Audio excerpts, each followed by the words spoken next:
My family wants to reconnect after 6 years. Okay, so this is a long story and English isn't my first language, so please be patient with me. I'm using fake names here. I'm a 45-year-old guy named Mike. I was married to my high school sweetheart, Sarah, who's also 45. We had 4 daughters together. Jane, who is 24, Tori, who is 22, Brianna, who is 21, and Claire, who is 18. Sarah and I met when we were both just 14 years old. We started dating right away. My parents loved Sarah from the very beginning. She became like the daughter they never had, and they treated her like part of the family. I remember my dad sitting me down and giving me advice about relationships. He would say things like, always have good communication with each other and think before you make any big decisions. It was good advice that I tried to follow. Sarah and I were together for 7 years, dating all through high school and even after we graduated. Then, one day, we found out that she was pregnant with our first daughter, Jane. We were both over the moon with happiness. We decided to get married soon after finding out about the pregnancy, and we went on to have a beautiful family together. However, there was one big problem during all this happiness. My younger brother, Jack, who is 43 now. Jack had always had a crush on Sarah, even when we were in high school. This crush of his caused some tension between us. It was really hard for me because I loved my brother, but I also loved Sarah, and I didn't want anything to come between us. I tried to let it go because Jack was my brother, and Sarah had reassured me many times that she didn't have any feelings for him. But things got really bad when Jack found out that Sarah and I were engaged. Instead of being happy for us, he confessed his love for Sarah and tried to convince her to leave me for him. Sarah, being the wonderful person she is, told me everything. She didn't hide anything from me, and she made it clear that she had no interest in Jack. She loved me and wanted to be with me. When I found out what Jack had done, I was furious. I felt betrayed and hurt. I was ready to confront him and even fight him if I had to. I didn't want him to ruin my happiness with Sarah. I was also ready to cut Jack out of my life completely because I couldn't trust him anymore.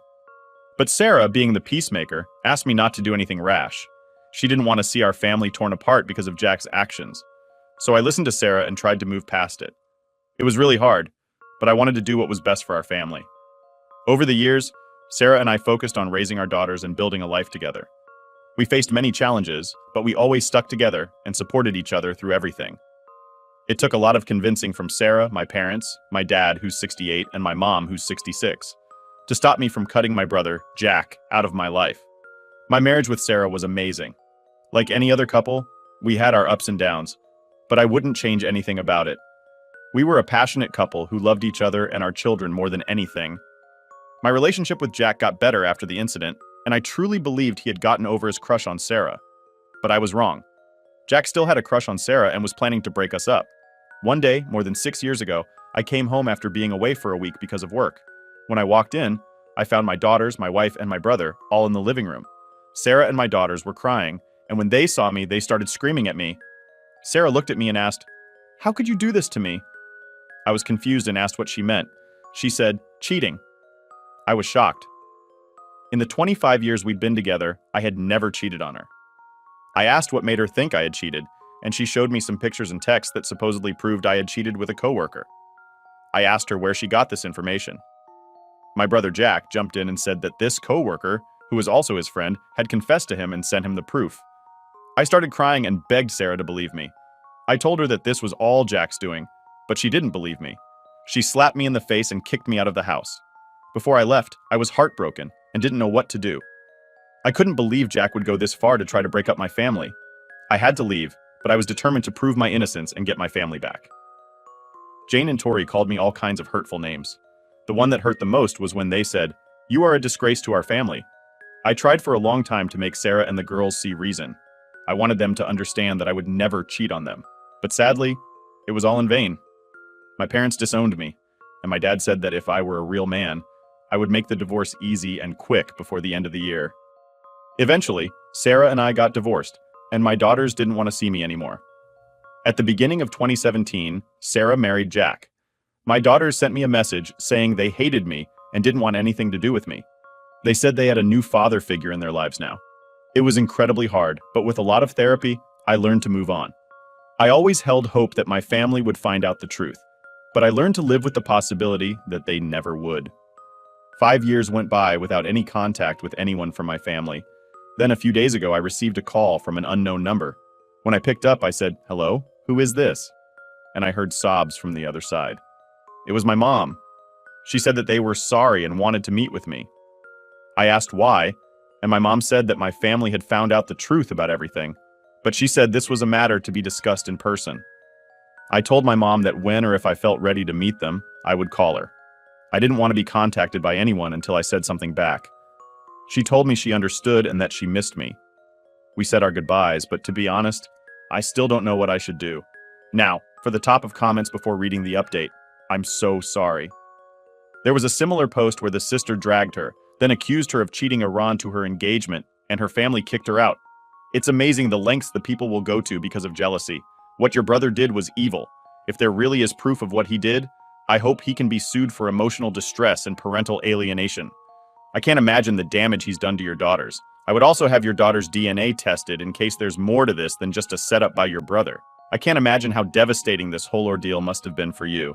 It really says a lot about your character that you were able to keep your wits about you throughout all of this. I have an underhanded brother myself who just can't allow me to be happy no matter how small a win I get. But he hasn't done anything this massive to me yet. Whatever you decide to do, I am sure you'll choose wisely. The sad part is that my brother was never like this. I truly believed he was happy for me and had moved on knowing he plotted against me. This way it still hurts. I agree with the others. Please only meet with them on the condition that they'll be cutting your brother off.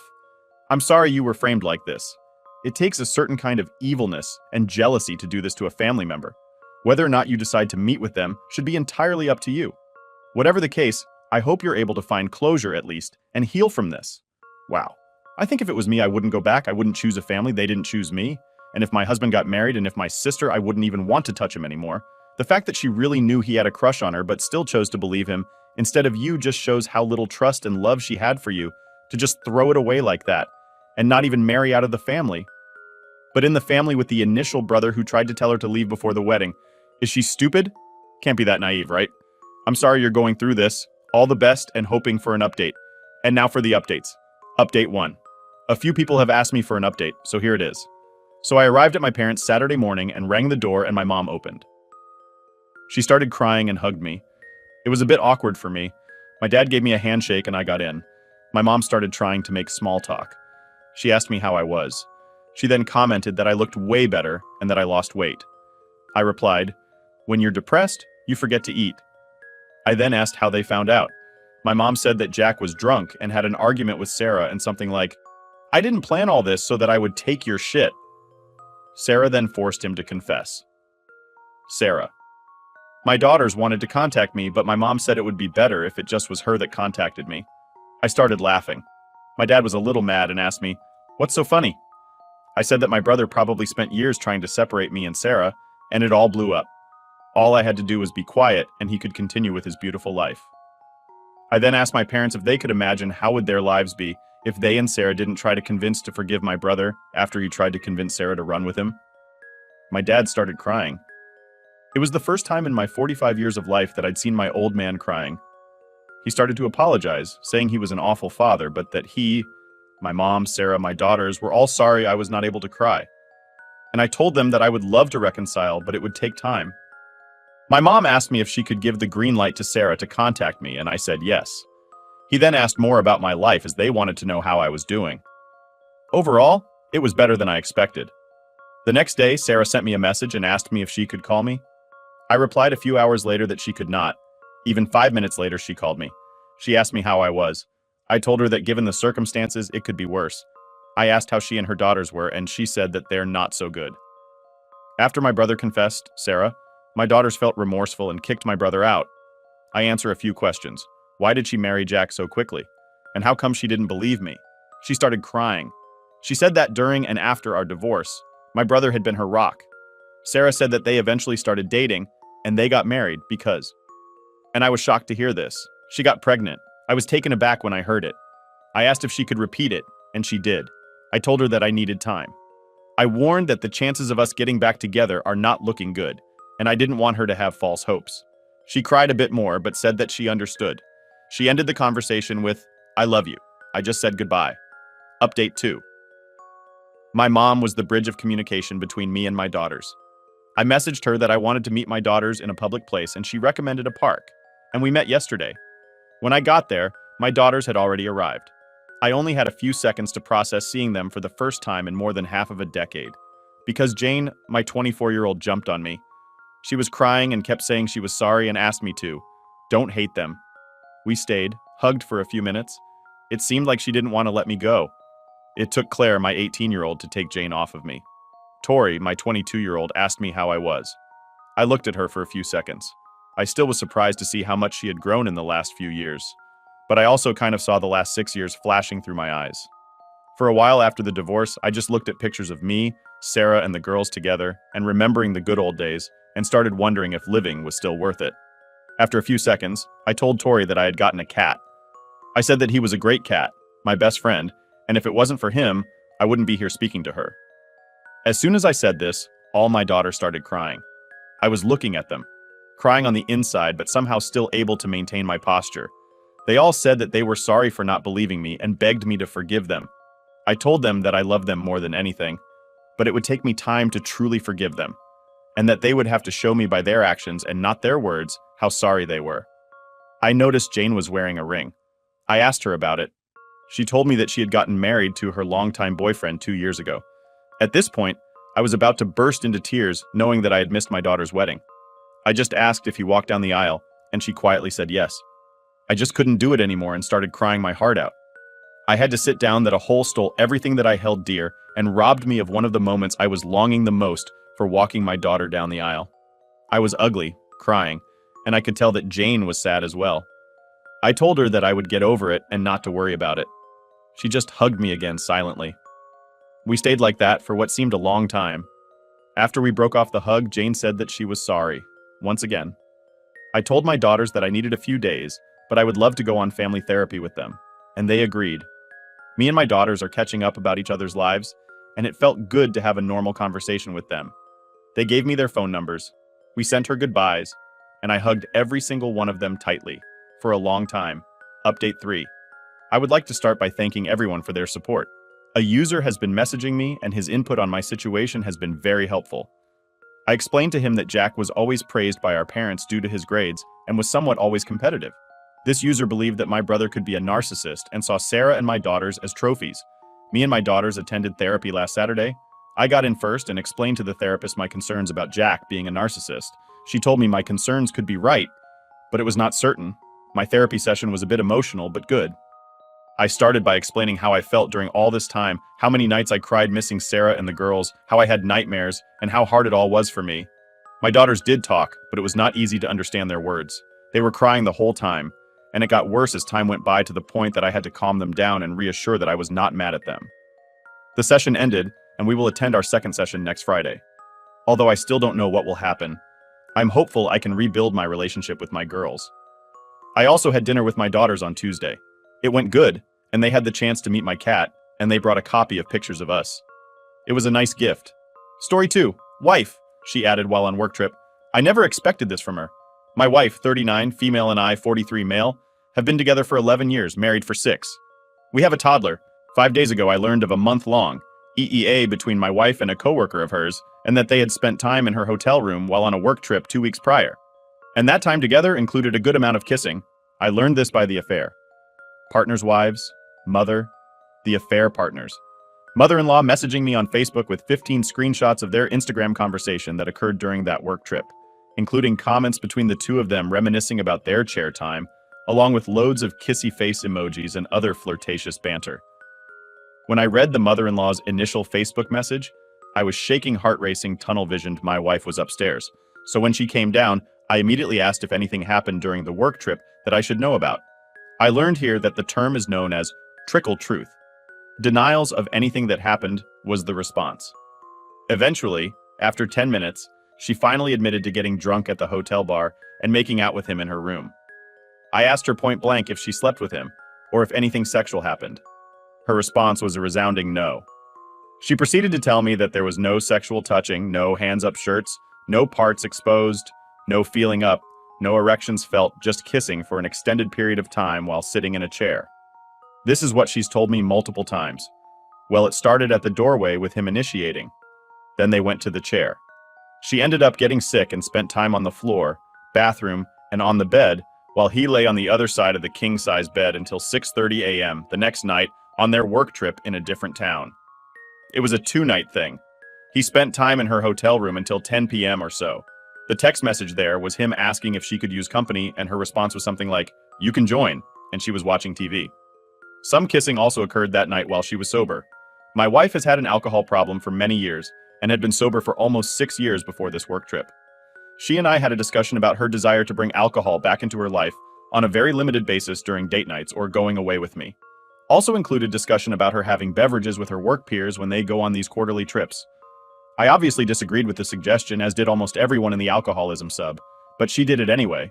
She lied to me about how much she had to drink that night and ended up telling me that she had multiple drinks, including 2 shots of the hotel bar with her work peers.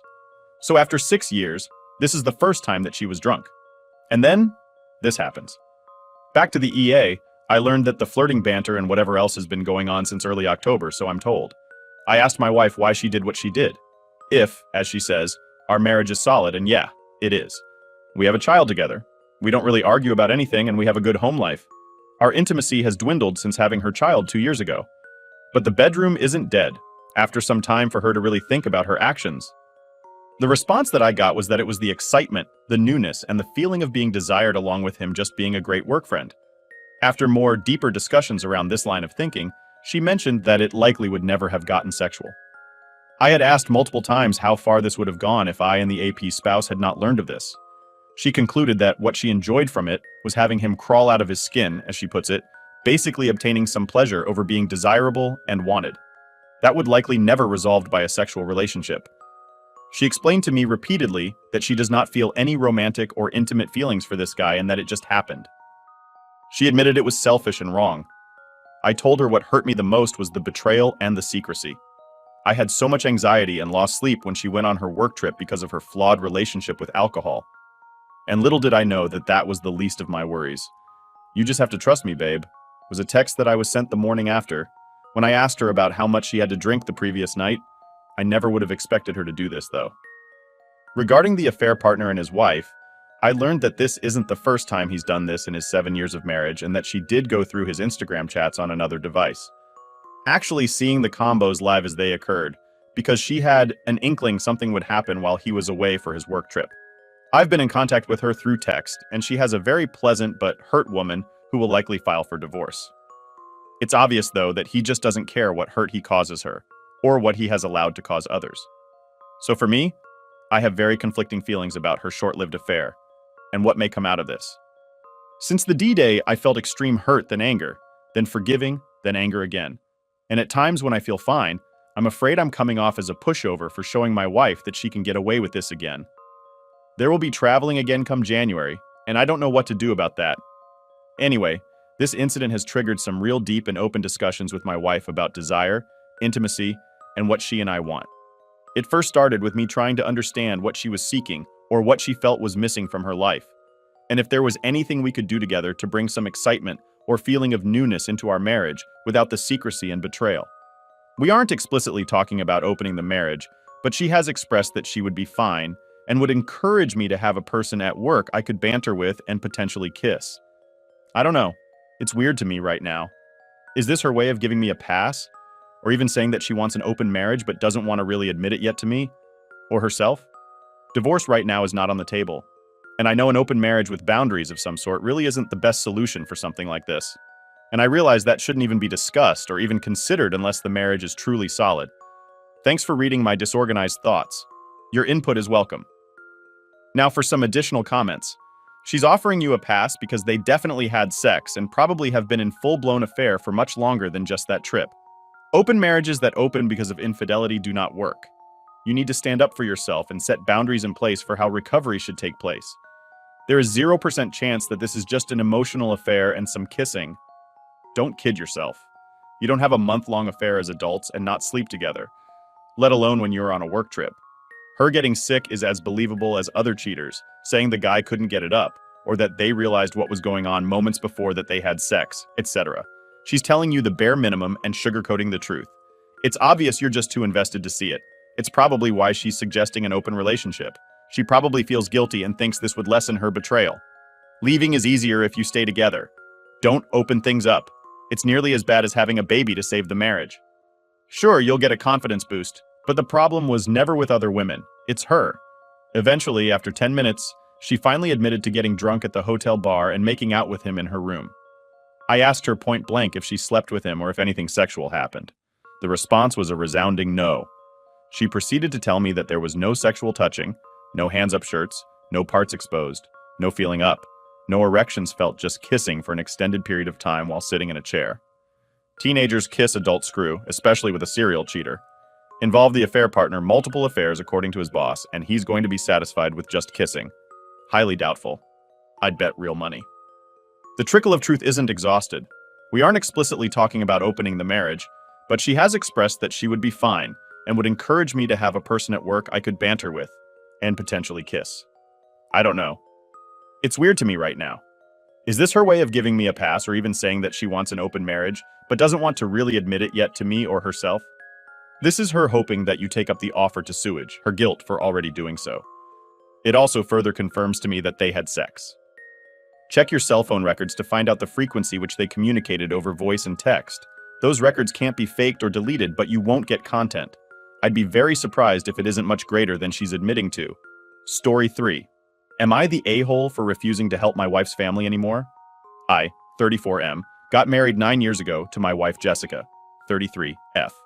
Jessica and I have 2 children, Robin, 7F, and Theo, 5M. Growing up, I didn't have a family. I was a foster kid who was bounced around a lot because sometimes my bio mother would take me back, but she'd always end up losing custody again or placing me back. When she finally stopped trying, I was 11 and too old for most people who wanted babies or really little kids, so I aged out of the system without being adopted or finding a family. I'd hoped when Jessica and I met that I'd be welcomed by her family, but that's not how it went. Took me years to figure it out though. They look down on me. They're not totally obvious about it, but I see it in the way they are with me versus the way they're with the other sons' daughters-in-law.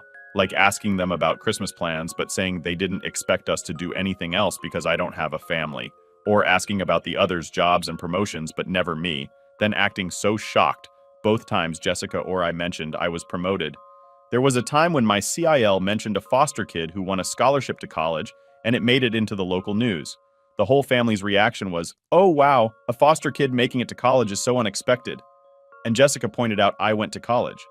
They looked a little uncomfortable, and I heard 2 of her siblings whisper something about Jessica in that story, so I assumed they believed she lied about where we met. They don't make an effort for my birthday. They make assumptions that I don't spend time with my kids. They assume any effort made by me is me doing it for Jessica, and don't believe me when I say it's not. Yet they will always ask for my help with repairs around the house or assembling something, because I'm good at that stuff. I have helped Jessica's parents and all her siblings at least twice.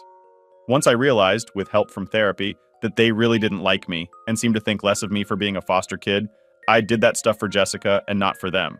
But then, a few weeks ago, Jessica's parents had issues with the stairs. I went and fixed them up. I was hours working on one part and had to go and get extra materials. It was a whole thing. Some of the family came over while I was there and Jessica's parents made food for them, but nothing for me. When I asked them if there was any for me, they told me they didn't think I'd want to eat after working so hard, for hours, with no food in between. I told them they didn't think that. They simply didn't want to be polite to me and offer food after doing all that work for them. I was called out by Jessica's parents and her siblings. Jessica took my side, as did some of the siblings' spouses. But I was called out again for not helping fix a shelf for one of Jessica's sisters, and saying never again would I help any of them. They said family helps family. I asked them when they ever treat me like family. Am I the a-hole?